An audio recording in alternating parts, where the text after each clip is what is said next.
The Lallin Top Show is brought to you by Pagar Khata. Download the app now. मालिक, क्या इस बार भी late होगा पगार? पप्पू का, राजू का, छोटू का, सबके पगार का हिसाब करेगा तेरा मालिक मिनटों में। वो कैसे? पगार खाता के आकर्षक फीचर्स के साथ, क्योंकि स्टाफ खुश रहेगा तभी तो बिजनेस आगे बढ़ेगा। आज ही पगार खाता डाउनलोड करें।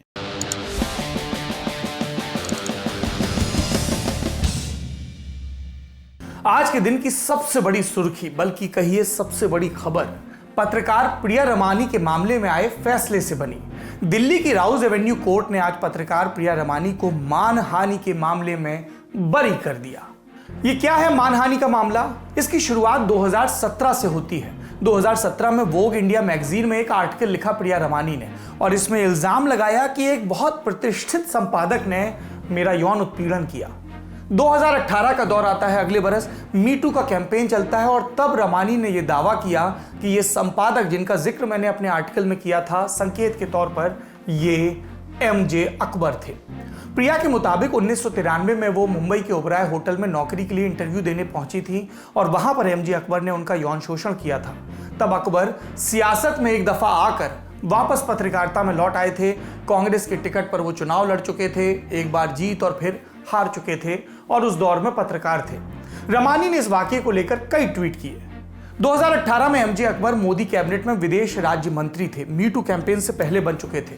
रमानी के बाद एमजे अकबर के साथ काम कर चुकी करीब 20 महिला पत्रकारों ने और उन पर यौन शोषण का आरोप लगाया, और इसके जवाब में 15 अक्टूबर 2018 को एमजे अकबर ने सबसे पहले आरोप लगाने वाली प्रिया रमानी के खिलाफ आपराधिक मानहानि का मामला दर्ज कराया। अकबर ने प्रिया के आरोपों को काल्पनिक बताया और दावा किया कि उनके आरोपों से मेरी छवि खराब हुई है और लोगों की नजर में प्रतिष्ठा धूमिल। लेकिन इस पलटवार तक देर हो चुकी थी। 17 अक्टूबर 2018 को मोदी सरकार ने एमजे अकबर से इस्तीफा ले लिया। अकबर के हाथ में अब बस केस लड़ना रह गया। उनकी याचिका के बाद अदालत ने प्रिया रमानी को समन भेजा, और फरवरी 2019 में 10,000 के बॉन्ड पर जमानत मिली। इसके कुछ महीनों बाद, यानी कि नवंबर 2019 में, रमानी और अकबर दोनों पार्टीज ने, अदालत ने जो एक सजेशन दिया था कि आपसी समझौता कर लीजिए, इस प्रस्ताव को नकार दिया। यह महत्वपूर्ण है, दोनों ने नकार दिया। इसी महीने में दिल्ली हाईकोर्ट ने मामले की सुनवाई कर रहे एडिशनल चीफ मेट्रोपॉलिटन मजिस्ट्रेट विशाल पहुजा का तबादला किया, और फिर यह मामला पहुंच गया जज रविंद्र कुमार पांडे की अदालत में। तकरीबन 2 साल सुनवाई चली। इस दौरान रमानी ने दलील दी कि उनकी बातें अच्छी नीयत से और लोकहित में कही गई थी। अकबर की तरफ से दलील दी गई कि जिस मीटिंग का जिक्र रमानी ने किया वो हुई ही नहीं। अकबर ने इस तरफ भी ध्यान दिलाया कि किसी मामले में कोई भी शिकायत दर्ज नहीं कराई गई थी।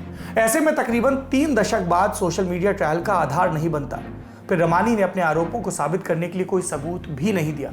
यह अकबर की दलील थी। 1 फरवरी 2021 को राउज एवेन्यू अदालत ने इस मामले में अपना फैसला सुरक्षित रखा। फैसले की तारीख पहले 10 फरवरी थी, लेकिन उस दिन फैसले को टाल दिया गया। कानूनी और अदालती फैसलों पर नजर रखने वाली वेबसाइट बार एंड बेंच पर छपी अदिति सिंह की रिपोर्ट के मुताबिक आज अदालत में मामले का नंबर दोपहर 2 बजे आया। जज रविंद्र पांडे ने कहा कि वो फैसले में कुछ सुधार करना चाहते हैं। आधे घंटे बाद फैसला सुनाते हुए जज ने अकबर की याचिका खारिज करते हुए कहा कि समाज को यौन उत्पीड़न के शिकार हुए लोगों पर पड़ने वाले असर को समझना चाहिए। जब कथित घटना हुई तो कार्यस्थल पर यौन उत्पीड़न के मामलों को रोकने के लिए बनाई गई विशाखा गाइडलाइंस प्रभाव में नहीं थी। ऐसे में रमानी का खुलासा काम करने की जगह पर यौन उत्पीड़न को रोकने में सहायक माना जाएगा।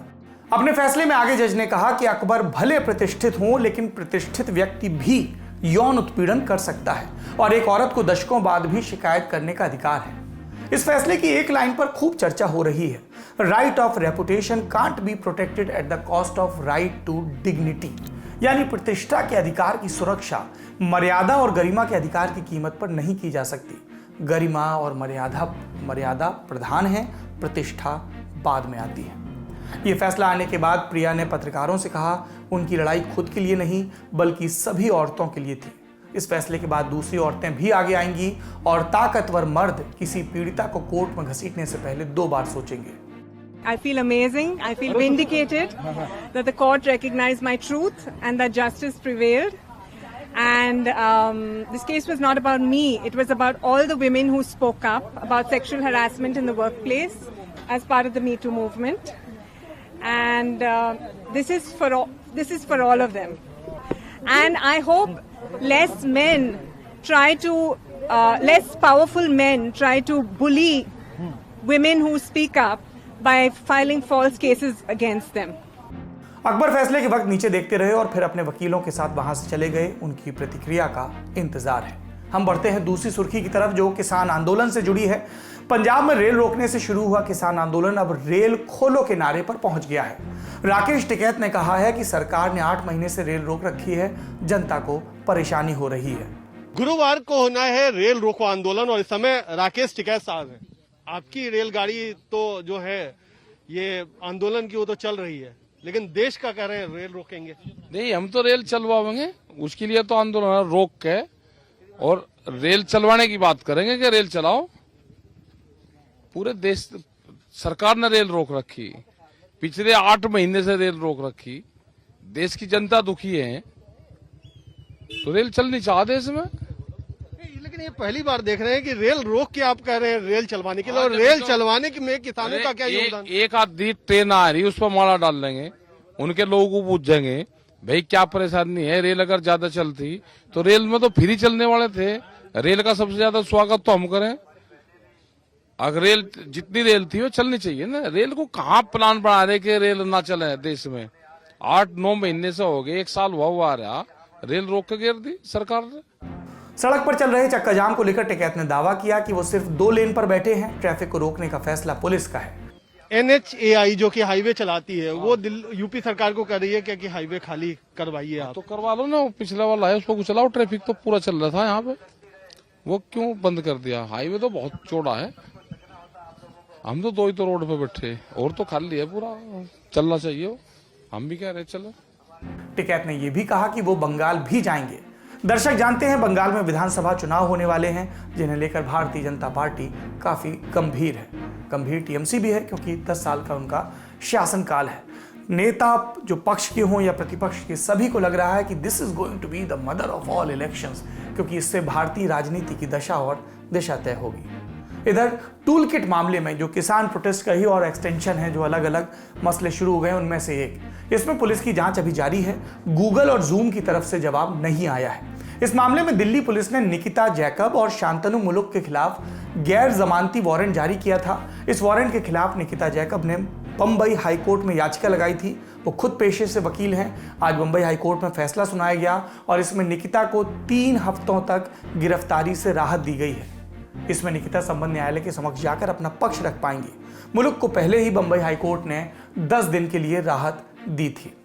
अगली सुर्खी की तरफ बढ़ते हैं। शुरुआत राजस्थान से हुई थी, लेकिन अब देश के कई हिस्सों में पेट्रोल का दाम 100 रुपए के पार चला गया।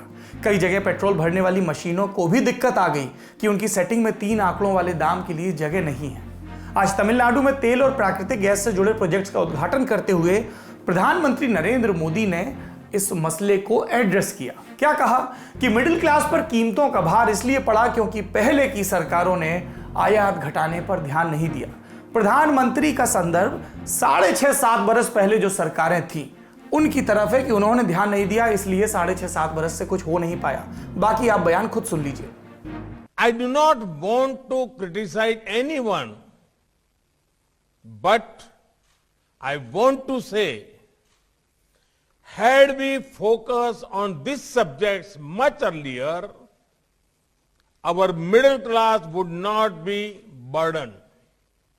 Now, it is our collective duty to work towards clean and green source of energy, reduce energy dependence.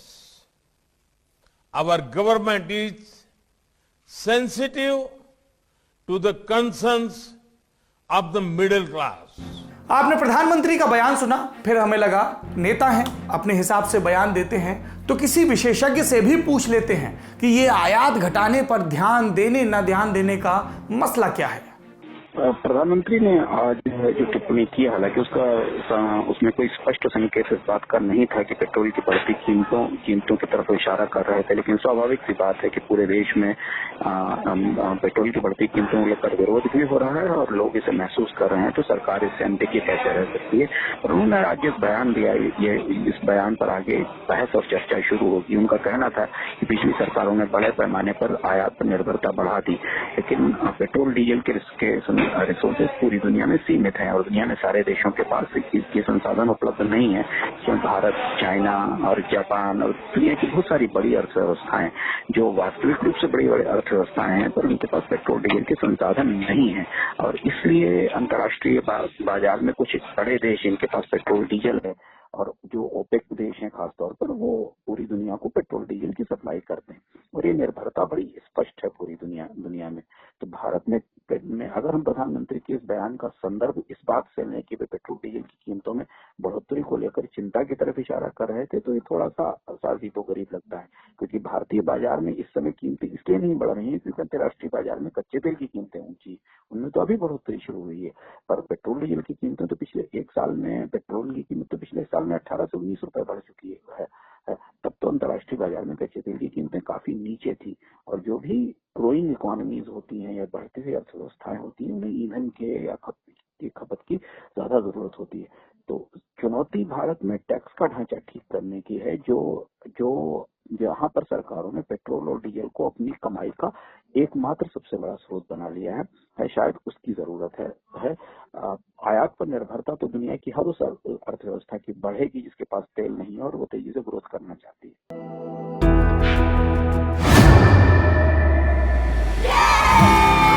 घुटना, कंधा या कमर, चाहे जैसा हो दर्द, डॉक्टर ऑर्थो आपको देता है दर्द से पूरी आजादी, एक भरपूर जिंदगी। ये कोई टेम्परेरी पेन किलर नहीं, आयुर्वेदिक औषधि है।